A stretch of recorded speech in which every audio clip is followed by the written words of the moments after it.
The Elder Scrolls V Skyrim has many mysteries to be unraveled, lands to be explored, and creatures to discover.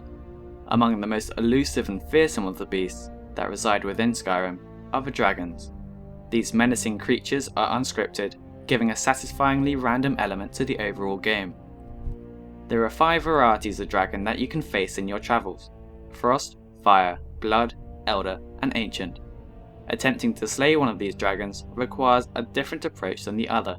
For example, a Frost dragon would be more easily damaged by fire than say a Blood dragon, so the equipment you use would need to change in relation to the dragon that you are confronting. So, what should you use when fighting all these different types of dragons? Well, despite there being many varieties of dragon, there are essentially 2 overarching groups, Fire and Frost. It is pretty easy to identify which one is which from their attacks. If the dragon breathes out a burst of flames, then it's a Fire dragon. If it breathes out a blast of ice, it's a Frost dragon. The items needed to defeat such a formidable enemy are not hard to come by. When facing a Frost dragon, you should use weapons and spells which inflict fire or shock damage. Likewise, when up against a Fire dragon, use weapons and spells with frost or shock damage. The minimum weapons you should have available to you in your inventory are a bow, a set of at least 20 arrows, and a quick to use weapon such as a sword, axe, or mace.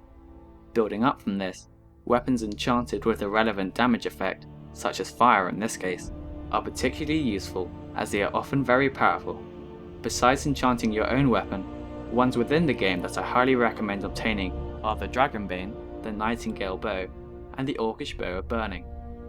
Dragonbane is a one-handed sword that gives both shock damage and bonus damage to dragons. This sword is found on the table in Skyhaven Temple, in the same chamber as Alduin Ruins. The Nightingale bow is found in Bronzewater Cave, upon completion of the Thieves Guild quest Blindsided. This bow gives frost and shock damage, and is thus truly efficient against the fire dragons. Finally, the Orcish bow of burning can be found on various bandits and also in several caves within the Whiterun tundra. This is a slightly more difficult bow to find, as it is not in one designated spot. It can move around. However, once you acquire the bow, you will be able to inflict large amounts of fire damage onto any frost dragon that dares cross your path. Spells to use are any destruction spell that can inflict either fire, frost, or shock damage. If you are still beginning the game, easy to obtain spells which match these criteria are Flames, Frostbite, and Sparks, and they can be bought from any court wizard in the Hold capitals. Alternatively, you could use a staff, as they can dish out a lot of damage if you get the right one. However, I don't recommend using them for the very reason that it is difficult to get the right one. There are only a few staffs that will prove useful in fighting a dragon, but require being much further in the game than many people are. However, if you are at the stage where you can make your own staff, then it's a good alternative to the hack and slash method that lower levels will probably find more effective. Now, I'm going to go through the different techniques you should use when in battle with the dragon, as they should help you inflict lots more damage whilst taking little yourself. Before travelling anywhere, I would ensure you have enough health potions to heal you fully at least twice, such as 4 healing potions.